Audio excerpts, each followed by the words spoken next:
रोहिणीची नणंद अंकिता रागात डोळे मोठे करत म्हणाली, "वहिनी, या भिकारड्या मुलांना शिळी चपाती दे. त्यांना एवढं तूप लावून चपाती द्यायला तूप काय तुझ्या बापाच्या घरून येत नाही." असं म्हणत तिने त्या पोरांच्या ताटातून चपाती उचलून घेतली आणि रोहिणी बिचारी फक्त बघत उभी राहिली. अंकिता तिच्या घरात त्या मुलांना एक मिनिट पण खपवून घेत नव्हती. मुलांना असं आरामात जेवताना बघून अंकिताला सहन झालं नाही. यावर पण रोहिणी काही न बोलता मुलांना घेऊन तिच्या खोलीत गेली आणि तिथे मुलांना जेवायला बसवलं. अंकितानं तिथे जाऊन पण मुलांच्या पुढचं ताट हिसकवण्याचा प्रयत्न केला, पण यावेळी रोहिणीने तिचा हात पकडला. म्हणून रागात अंकिताने त्या मुलांना बाहेर नेऊन उभं केलं. रोहिणी जशी तिच्या नंदेला मुलांना बाहेर घेऊन जाण्यापासून थांबवायला लागली, तसे तिच्या सासूने तिला पाठीमागून पकडलं. त्यानंतर मात्र रोहिणीने असं काही केलं की बघणाऱ्यांचे डोळे मोठे झाले. अखेर कोण होती ती मुलं ज्यांना अंकिता त्यांच्या घरात जरा पण सहन करत नव्हती? अंकिता तिच्या बहिणीला म्हणाली, "अरे वा मॅडम, तुला घरी परत यायला आत्ता वेळ मिळाला होय. आता आम्ही काय तुझी आरतीचे ताट घेऊन आरती करू का? तुझ्या माहेरच्या समोर तुला या घराची जरा पण काळजी नसते. तू स्वतःच्या नादात मग्न असतेस. तिथेच थांब आणि ही कुणाची पोरं घेऊन तू आमच्या घरात येत आहेस?" अंकिता अगदी कमरेवर हात ठेवून दारात आडवी उभी होती. अंकिता त्या मुलांना घरात बघून खूप रागात होती, पण रोहिणीने तिच्या प्रश्नाचं उत्तर दिलं नाही. म्हणून ती तिच्यावर ओरडत म्हणाली, "वहिनी, ही कुणाची पोरं घेऊन घरी आली आहेस? ही पोरं आहेत तरी कुणाची? हे आपलं घर आहे, कुठली धर्मशाळा नाही की तू या अनाथ पोरांना आपल्या घरी घेऊन आलीस." अंकिताच्या चेहऱ्यावर दिसणारा राग स्पष्ट सांगत होता की तिला या मुलांचं त्यांच्या घरी आलेलं अजिबात आवडत नव्हतं. ती परत म्हणाली, "तू या पोरांना कुणाला विचारून घरी घेऊन आलीस?"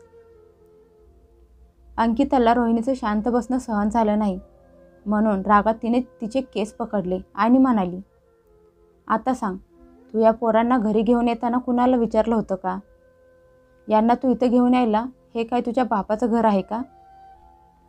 रोहिणीने तिचे केस सोडवले.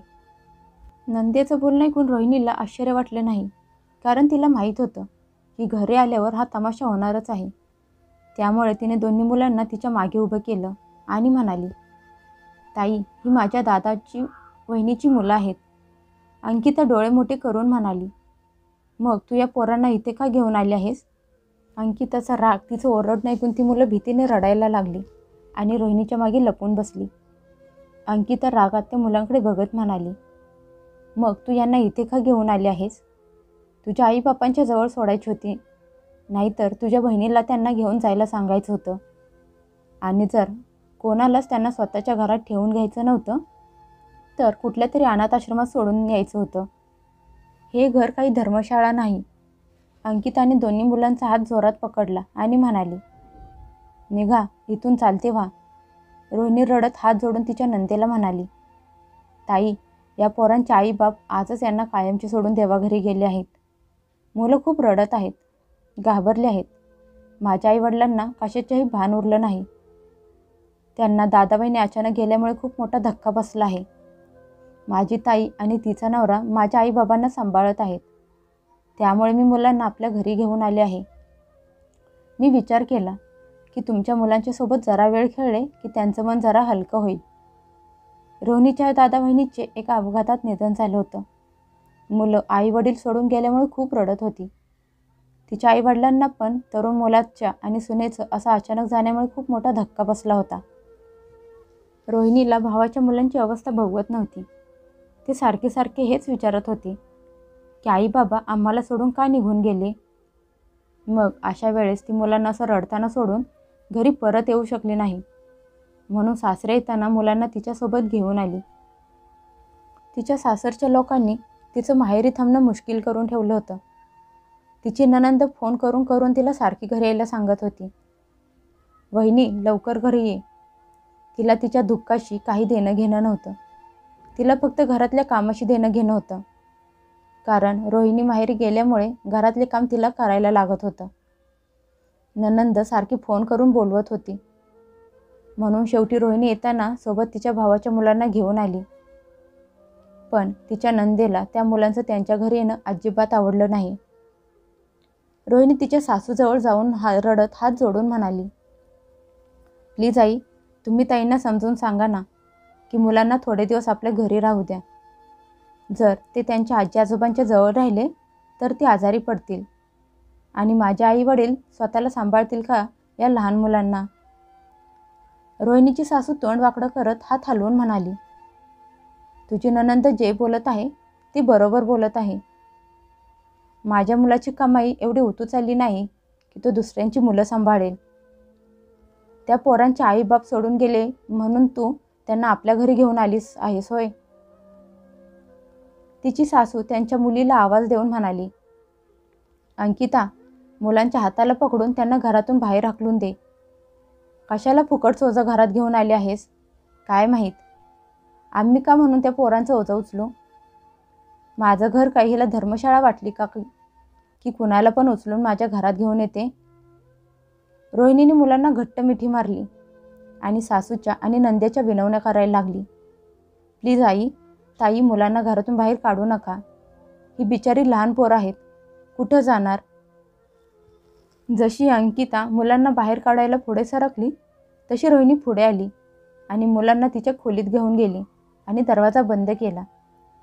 अंकिता रोहिणीच्या खोलीच्या बाहेर उभी राहून जोरजोरात ओरडत तिला शिव्या देत म्हणाली, माझं बोलणं कान उघडं ठेवून ऐक. माझी मुलं तुझ्या भावाच्या फडतूस मुलांच्या सोबत खेळणार नाहीत आणि खबरदार, या फुटक्या नशिबाच्या मुलांना माझ्या मुलांच्या आजूबाजूला जरी फिरकून दिलंस तर तू माझ्या भावाच्या घराचं वाटोळं करूनच सोडणार आहेस. माहीत नाही या पोरांच्या आईबापाने या मुलांवर कसले संस्कार केले आहेत, जे तोंडवर करून आत्याच्या घरी निघून आलेत. अगं, या मूर्ख पोरांना जरा पण लाज नाही आणि नाही तुला आमच्या घराची इज्जतीची कसली काळजी आहे. तुझ्या जागेवर जर दुसरं कोणी असतं तर या पोरांना घेऊन इथून निघून गेलं असतं. आणि तू मला हे सांग की तू कुणाला विचारून या भिकारड्या पोरांना इथे घेऊन आले आहेस? आता रोहिणीला नंद्याचं बोलणं सहन होत नव्हतं म्हणून ती रागात खोलीतूनच ओरडत म्हणाली, ताई, जरा तरी लाज वाटू द्या. तुम्ही एवढ्या लहान मुलांना नको तसलं वाईट साईट बोलत आहात. त्यांनी त्यांचे आई वडील गमावले आहेत आणि त्यांच्यावर दया दाखवायची सोडून तुम्ही त्यांना घाण बोलत आहात. आणि तसंही मी तुमच्या भावाला विचारून हा निर्णय घेतला आहे. रोहिणी खोलीत मुलांना मिठी मारून रडत बसली होती आणि रडत रडत नंदेशी बोलत होती. तिच्या आणि मुलांच्या चेहऱ्यावर भीती स्पष्ट दिसत होती. पण ती विचार करत होती की जेव्हा तिचा नवरा आरव घरी येईल तेव्हा ते सगळं सांभाळून घेतील, म्हणून ती त्याची वाट बघत खोलीतच बसून होती. ती विचार करत होती की तिचा नवरा त्याच्या घरातल्या लोकांना मुलांना इथे काही दिवस ठेवून घ्यायला नक्की तयार करेल. अंकिता दार वाजवत म्हणाली, नालायक बाई, तू दार उघड, मग मी तुला सांगते. असं म्हणत अंकिता जोरजोरात दारावर धक्का मारायला लागली. रोहिणी ओरडून म्हणाली, आता हे दार तुमचा भाव आल्यानंतरच उघडेल. रोहिणीने जाड भारी वस्तू दाराच्या जवळ आणून ठेवल्या म्हणजे दार उघडणार नाही, कारण तिला माहीत होतं की जर दार उघडलं तर तिची नणंद त्या तिघांना सोडणार नाही. मुलं पण खूप घाबरली होती. दोन्ही मुलं आत्याच्या कुशीत फक्त रडत होती. एकतर आई वडील गेल्याचे दुःख आणि अंकिताचं टॉर्चर, त्यामुळे मुलं खूप घाबरली होती. नंतर थोड्या वेळाने कुणीतरी खोलीची दुसरी खिडकी वाजवली आणि हळू आवाजात म्हणाली, मामी, मी नीतू, खिडकी उघड, मी एकटीच आहे. रोहिणीने घाबरत घाबरत खिडकी उघडली तर नीतू तिच्या हातात भाजी चपाती घेऊन उभी होती आणि तिचा धाकटा भाऊ राहुल त्याच्या हातात बिस्किटचे पुडे घेऊन उभा होता. रोहिणीने हळू आवाजात विचारलं, बाळांनो, हे सगळं काय आहे? नीतू रडत हळू आवाजात म्हणाली, मामी, मला माहीत आहे आई आणि आजी तुझ्याशी नीट वागत नाहीत आणि आज तर खूपच वाईट वागले आहेत. त्या दोघांना भूक लागली असेल म्हणून आम्ही दोघं त्या दोघांसाठी खायला घेऊन आलो आहोत. लवकर घे आणि ही पाण्याची बाटली पण घे, नाहीतर आई येईल. रोहिणीने त्या दोघांच्या डोक्यावर प्रेमाने हात फिरवला आणि त्यांच्या हातातून खायच्या वस्तू आणि पाण्याची बाटली घेतली. रोहिणीने प्रेमाने नीतूला विचारलं, बाळा, आईला कळालं तर तिला काय उत्तर देशील? नीतू हसून म्हणाली, आईला काही कळणार नाही, कारण आम्ही हे जेवण वर राहतात त्या काकूंकडून मागून आणलं आहे. आणि बिस्किट तर आमच्याजवळ असतातच ना, मग ते पण घेऊन आलो. मामी, आम्ही तुझ्याकडूनच तर शिकलो आहे की एखाद्याची मदत कशी करायची असते. सगळं देऊन नीतू आणि राहुल तिथून निघून गेले, कारण तिला भीती वाटत होती की जर तिच्या आईला कळालं तर ती दोघांना खूप मारेल आणि मामीसोबत पण भांडण करेल. रोहिणीने लगेच त्या 2 मुलांना खायला चारले आणि विचार करायला लागली की या बाईपेक्षा तिच्या मुलांच्या मध्ये प्रेमाची आणि मदतीची भावना आहे. जेवण खाल्ल्यानंतर ती दोघं लगेच झोपली आणि रडून रडून रोहिणी पण खूप थकली होती. 2 दिवसांपूर्वी रात्री 2 वाजता जेव्हा तिला समजलं की अपघातात तिचा दादा आणि वहिनी राहिले नाहीत, तर ती लगेच माहेरी निघाली होती. पण तिच्या सासूने आणि नंदेने तिला जाऊन दिलं नाही. तिची सासू म्हणाली, आता लगेच तू गेली म्हणून तुझे दादा बहिणी जिवंत होणार नाहीत. तू सकाळी घरातली सगळी कामं करून, आमचा नाश्ता जेवण करून मगच तुझ्या माहेरी जा. अशा दुःखाची क्षणी तिची सासू तिच्यासोबत स्वतः तर गेली नाही, पण तिला पण जाऊन दिलं नाही. तेव्हापासून रोहिणीने जरा पण आराम केला नव्हता. ती विचार करायला लागली की कसले लोक आहेत हे. यांना ना कुणी मेल्याचं दुःख होतं आणि नाही या लहान मुलांचं दुःख त्यांना दिसत आहे. विचार करता करता तिला कधी झोप लागली समजलं पण नाही. काही वेळानंतर तिला परत दार वाजल्याचा आवाज ऐकू आला. तशी ती घाबरली. तेवढ्यात बाहेरून आवाज आला, रोहिणी दार उघड, मी आहे. नवऱ्याचा आवाज ऐकून रोहिणी लगेच उठली आणि दाराला लावलेले सामान बाजूला करून दार उघडलं. समोर नवऱ्याला बघून त्याच्या गळ्यात पडून हुंदके देऊन रडायला लागली आणि म्हणाली, अहो हे सगळं काय होऊन बसलं. आता माझे आई बाबा काय करतील. आरव रोहिणीला स्वतःपासून लांब करत म्हणाला, ही तुझ्या आई बाबांची डोकेदुखी आहे, आपली नाही.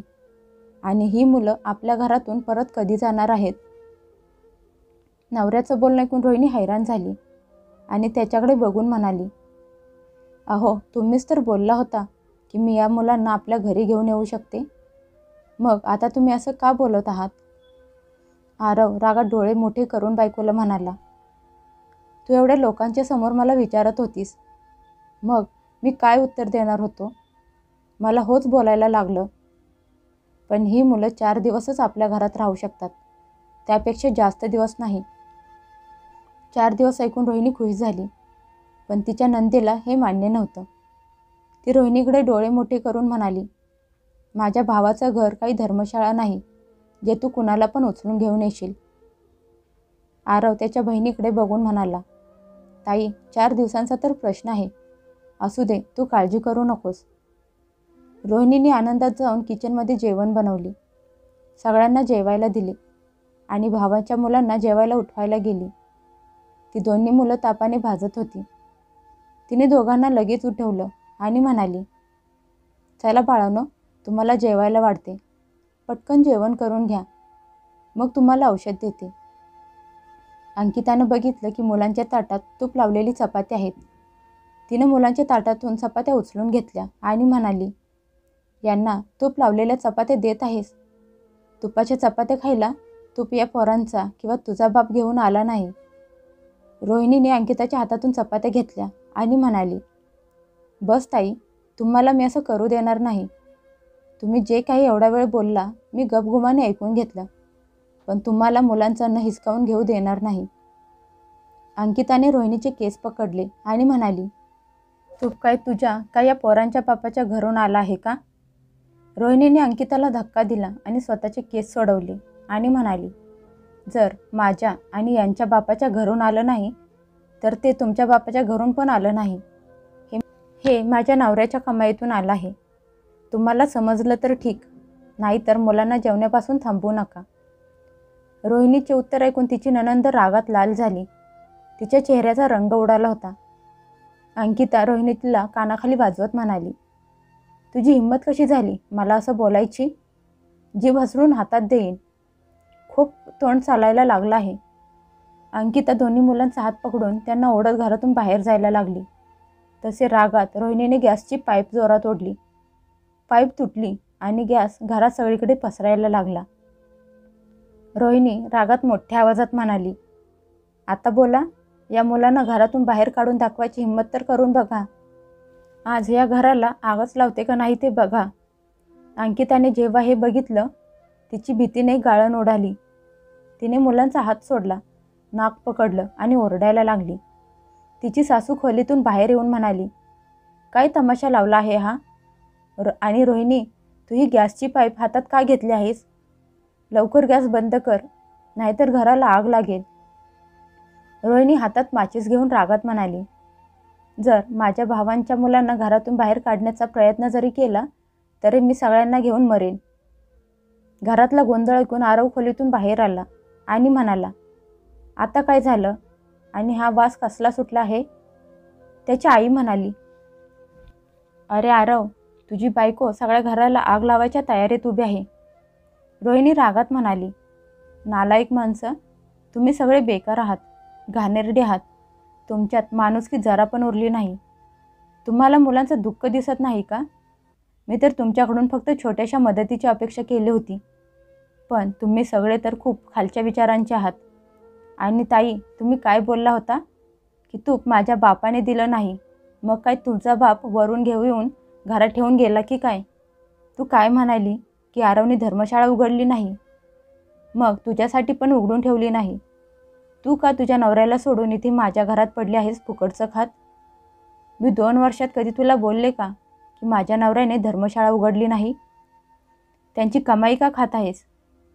आरव रोहिणीला पकडायला पुढे झाला, तशी रोहिणीने काडी बाहेर काढली आणि म्हणाली, अहो, तुमच्या बहिणीला सांगा, माझ्या भावांच्या मुलांना घरातून बाहेर काढू नकोस, नाहीतर मी या घराला आग लावेन.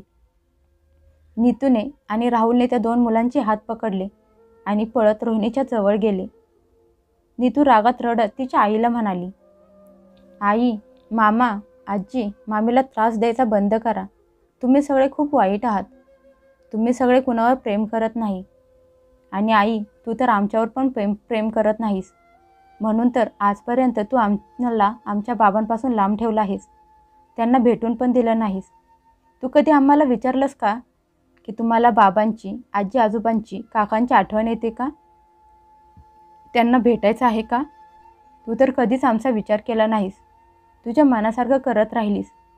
आणि आज या दोघांचे आई वडील त्यांना सोडून गेलेत तर तुला त्यांचं दुःख कळत नाही. किती निर्दयी लोक आहात तुम्ही. स्वतःच्या मुलांना स्वतःबद्दल असं बोलताना ऐकून अंकिता सुन्न झाली. आज तिची मुलं तिच्या विरोधात बोलत होती आणि तिच्याजवळ काहीच उत्तर नव्हतं. अंकिता रडायला लागली. तिला जाणीव झाली की खरी चूक तिची होती. बहिणीला रडताना बघून आरवला पण त्याच्या चुकांची जाणीव झाली की तो त्याच्या बायकोशी किती चुकीचं वागत होता. त्याने रोहिणीची माफी मागितली आणि म्हणाला, खरंच रोहिणी, आज मला समजलं की या मुलांच्या नाजूक मनावर काय आघात झाला असेल. मला स्वतःची लाज वाटत आहे. आता तू मोकळे आहेस. तुला हवं तेव्हा तू या मुलांना आपल्या घरी बोलवू शकतेस. रोहिणीने तिच्या भावाच्या मुलांना स्वतःजवळ ठेवून त्यांना सांभाळायचा निर्णय घेतला. आरवने पण तिची साथ दिली.